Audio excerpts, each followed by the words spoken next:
anak-anak, Shalom. Apa kabar hari ini? Semoga anak-anak dalam keadaan sehat ya. Baik, saat ini kita akan memulai kebaktian sekolah minggu kita. Dan sebelum kita memulai kebaktian, mari kita menyiapkan Alkitab. Selama mengikuti ibadah, anak-anak harus duduk rapi. Ya, kita akan memulai ibadah kita pada saat ini. Mari kita membuka ibadah kita dengan foto. Kita berhimpun dan bersekutu di sini di dalam nama Allah Bapa, di dalam nama anaknya Yesus Kristus, dan di dalam persekutuan dengan Roh Kudus. Pertolongan kita adalah di dalam nama Allah, Pencipta langit dan bumi. Amin. Anak-anak, saat ini kita akan bernyanyi dari Kidung Jemaat nomor 3, Kami puji dengan riang Dikau Allah yang besar. Anak-anak, mari kita bangkit berdiri. Kami puji dengan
riang.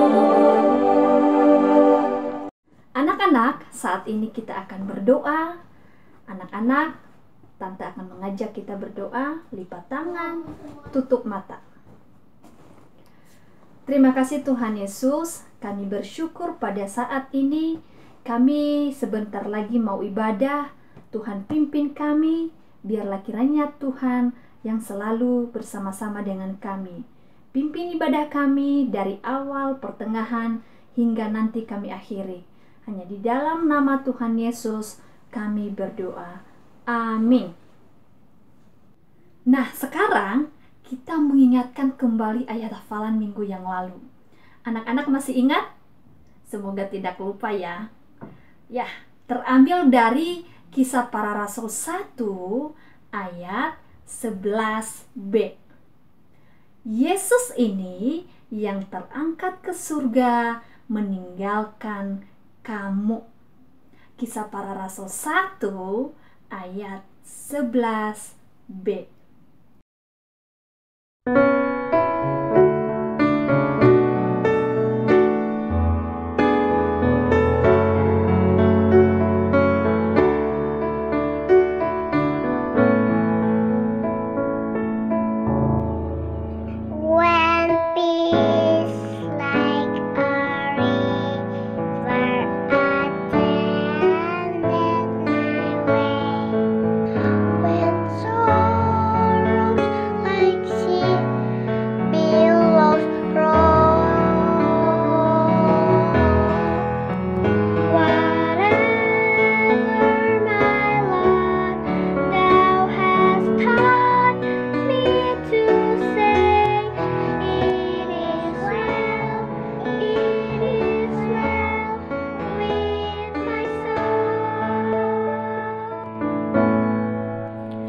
When peace like a river attended my way, when sorrows like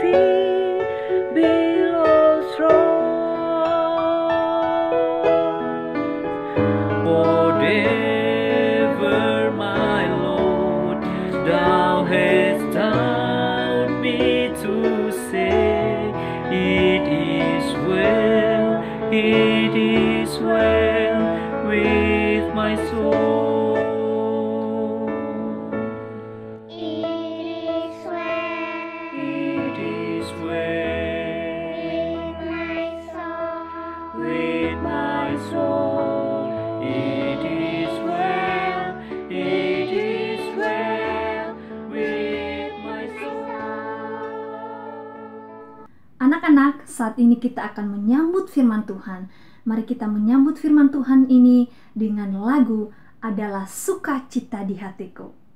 Biarlah pujian ini menyatakan kepada orang di sekeliling kita bahwa sukacita dan kasih Tuhan selalu ada dalam hati kita. Mari kita berdiri semuanya dan ikutin gerakan tante.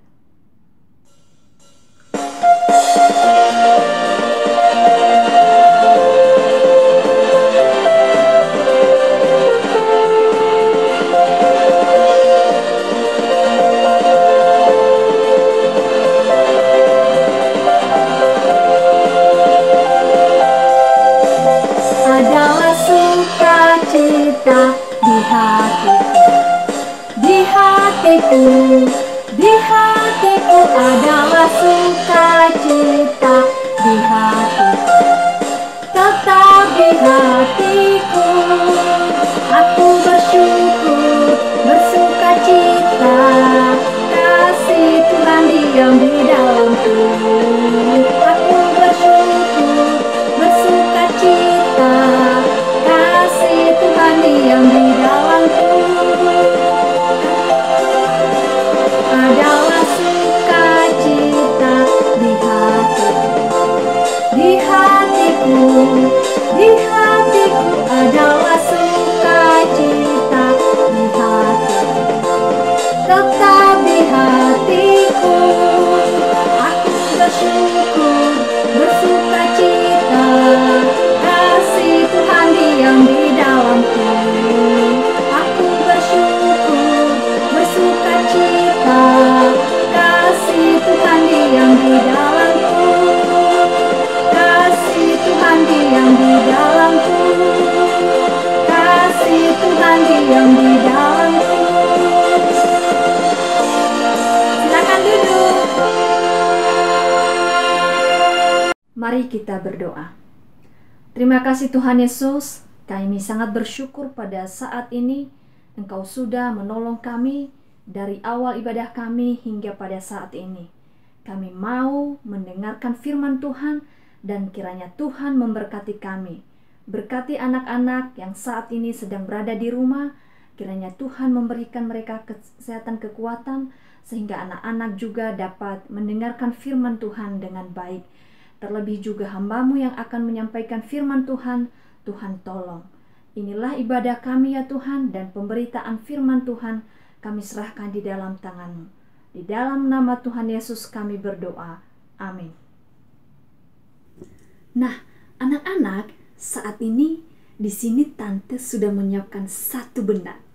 Mau tahu bendanya apa? Ini dia. Ini namanya kincir angin. Nah, bagaimana cara menggerakkan kincir angin ya?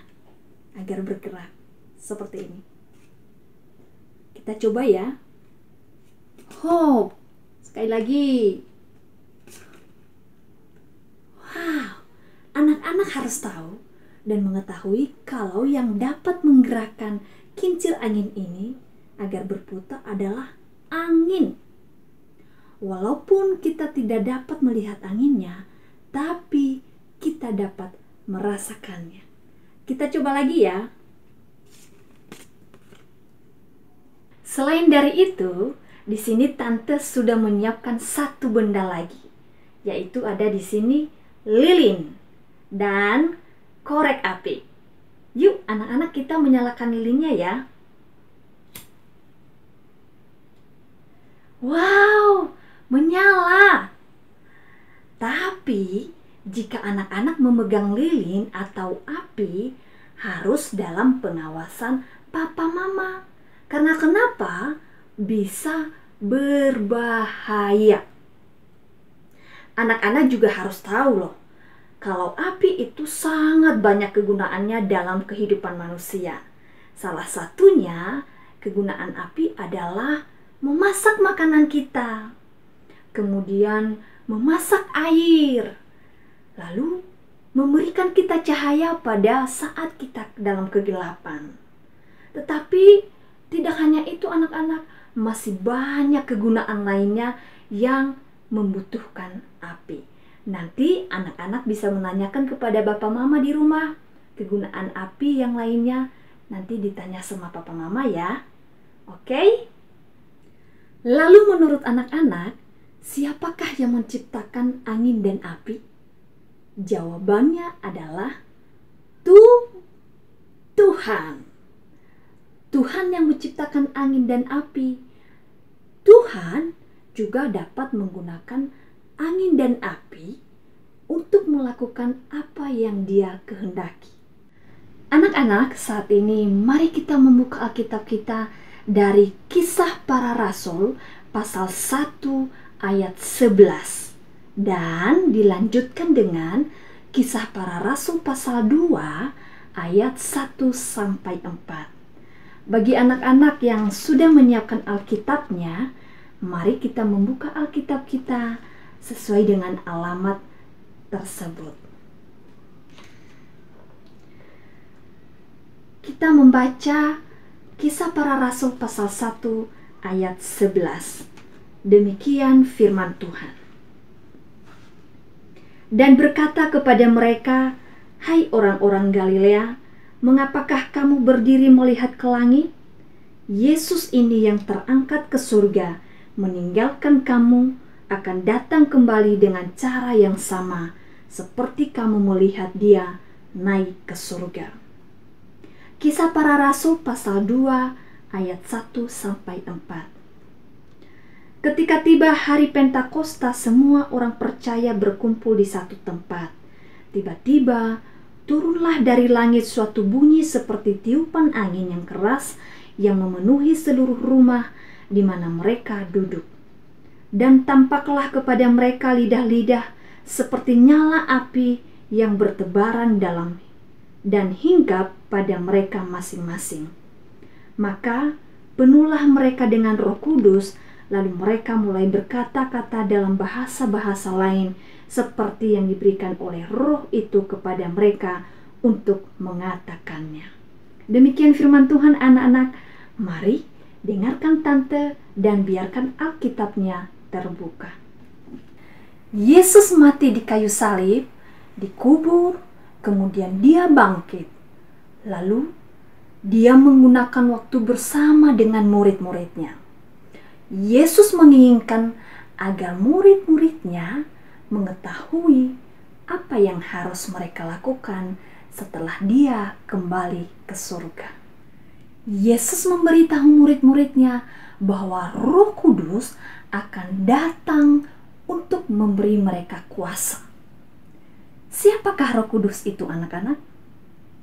Roh Kudus adalah seorang penolong yang Tuhan Yesus janjikan kepada murid-muridnya.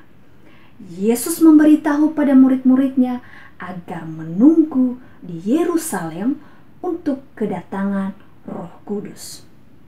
Dan seketika Yesus berbicara pada saat itu, anak-anak, kemudian Yesus terangkat ke surga. 10 hari setelah peristiwa Yesus terangkat ke surga, ketika para pengikut Yesus sedang bersama-sama dan berdoa dalam satu ruangan di Yerusalem, lalu sesuatu yang menakjubkan terjadi, anak-anak. Mereka mendengar suara seperti tiupan angin yang kencang. Lalu mereka melihat sesuatu seperti lidah api turun ke atas mereka yang ada di sana. Anak-anak, angin kencang dan api itu berarti bahwa Allah telah mengutus Roh Kudus-Nya kepada mereka. Roh Kudus telah datang untuk tinggal di dalam diri mereka dan memberi mereka kekuatan untuk mempercayai dan menaati Dia. Para murid mengetahui bahwa sesuatu yang luar biasa telah terjadi. Allah Roh Kudus telah datang untuk tinggal di dalam hati mereka seperti yang Yesus sudah janjikan kepada mereka. Roh Kudus membuat para murid menjadi sangat gembira dan mereka mulai memuji Tuhan dalam bahasa yang berbeda-beda. Orang-orang dari segala tempat mendengarkan suara itu dan berkumpul di sana. Tak lama kemudian, Sudah ada sekumpulan orang banyak dan mereka mendengarkan dengan sangat terkejut karena para murid berbicara tentang pekerjaan Allah yang luar biasa dalam bahasa yang dapat mereka mengerti. Ini adalah mujizat Allah yang luar biasa yang menunjukkan kuasa rohnya. Tetapi ada beberapa orang di antara kerumunan itu yang mengejek Petrus dan para murid-murid yang lainnya.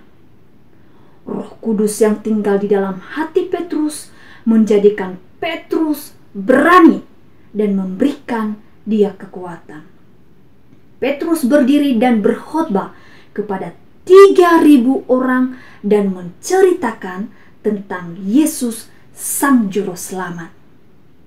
Dia mengatakan kepada mereka bahwa jika mereka berpaling dari perbuatan dosa dan percaya kepada Yesus, maka dosa mereka akan diampuni.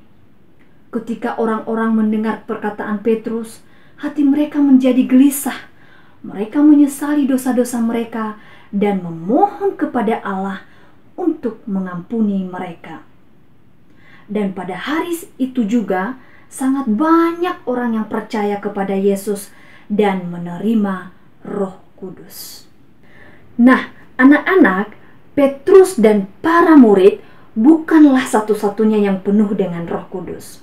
Roh Kudus hidup di dalam diri semua anak Allah.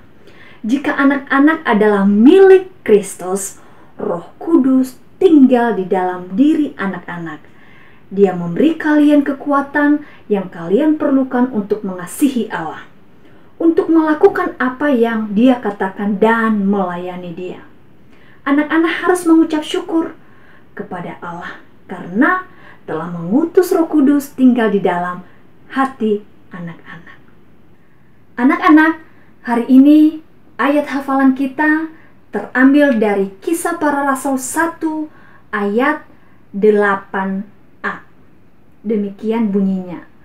Tetapi kamu akan menerima kuasa kalau Roh Kudus turun ke atas kamu. Kisah Para Rasul 1 ayat 8a. Sekali lagi ya. Kisah Para Rasul 1 ayat 8a. Tetapi kamu akan menerima kuasa kalau Roh Kudus turun ke atas kamu.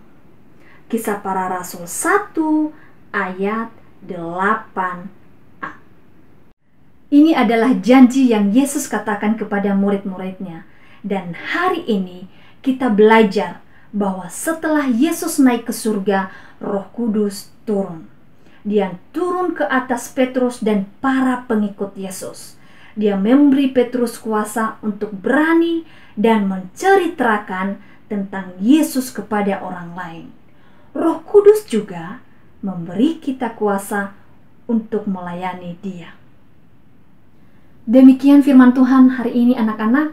Semoga firman yang sudah disampaikan menjadi firman yang hidup dan memberi kita kekuatan untuk selalu hidup percaya dalam kuasa-Nya. Saat ini kita akan mengakhiri ibadah kita. Kita bernyanyi yang berjudul Yesus itulah satu-satunya penolongku yang sungguh. Ayo kita menyanyi semuanya ya.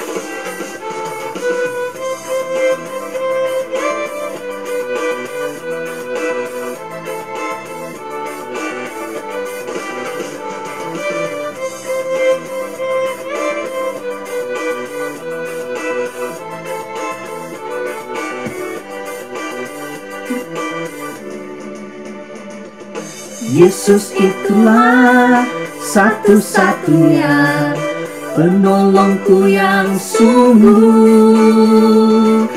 Dia berjanji akan kembali angkat kita semua.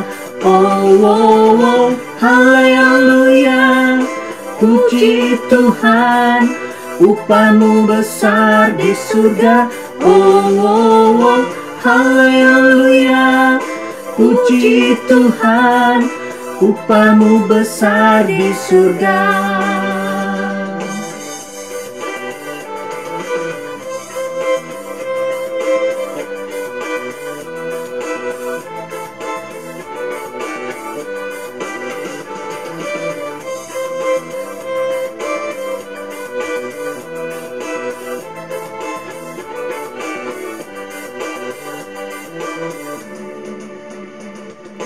Yesus itulah satu-satunya penolongku yang sungguh. Dia berjanji akan kembali angkat kita semua. Oh, oh, oh, haleluya. Puji Tuhan, upahmu besar di surga. Oh, oh, oh, haleluya. Puji Tuhan, upahmu besar di surga. Oh, haleluya. Puji Tuhan, upahmu besar di surga.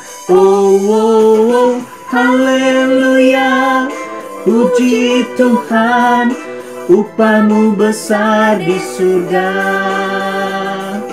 Upahmu besar di surga. Upahmu besar di surga. Silakan duduk. Mari kita berdoa. Tuhan Yesus yang baik, kami bersyukur pada saat ini Tuhan, Engkau telah memelihara kami, menolong kami ya Tuhan, dari awal, pertengahan, hingga kami akhiri saat ini ibadah kebaktian sekolah minggu kami ya Tuhan. Tuhan Yesus, kiranya apa yang kami lakukan saat ini Tuhan, menjadi kemuliaan nama-Mu di surga. Kami berdoa saat ini Bapa buat anak-anak sekolah minggu BNKP Bandung, dimanapun mereka berada saat ini, Tuhan memberkati mereka, dan berikan mereka kesehatan, kekuatan, walaupun mereka harus belajar dari rumah, kebaktian dari rumah. Tetapi satu harapan kami ya Tuhan, itu tidak mengurangi rasa percaya mereka, rasa keingintahuan mereka tentang Engkau. Tuhan Yesus, kami juga menyerahkan dalam tangan-Mu ya Bapa saat ini, buat kami guru-guru sekolah minggu. Kiranya Tuhan memberikan kami semangat dari Engkau ya Tuhan, sehingga apapun yang kami lakukan, usaha kami yang kami lakukan untuk anak-anak ini bisa menjadi berkat bagi kami semua dan menjadi hormat kemuliaan nama-Mu di surga. Inilah kami ya Tuhan, kami akan akhiri ibadah kami, dan kami landasi doa kami ini hanya di dalam nama Tuhan Yesus yang sudah mengajarkan kami berdoa demikian. Bapa kami yang di surga, dikuduskanlah nama-Mu, datanglah kerajaan-Mu, jadilah kehendak-Mu di bumi seperti di surga. Berilah kami pada hari ini makanan kami yang secukupnya, dan ampunilah kami akan kesalahan kami, seperti kami juga mengampuni yang bersalah kepada kami. Dan janganlah membawa kami ke dalam pencobaan, tetapi lepaskanlah kami daripada yang jahat, karena Engkau yang punya kerajaan dan kuasa dan kemuliaan sampai selama-lamanya. Amin. Terimalah berkat dari Tuhan. Tuhan memberkati kita dan melindungi kita. Tuhan menyinari kita dengan wajah-Nya dan memberi kita kasih karunia. Tuhan menghadapkan wajah-Nya kepada kita dan memberi kita damai sejahtera. Amin. Shalom, selamat hari Minggu, Tuhan memberkati.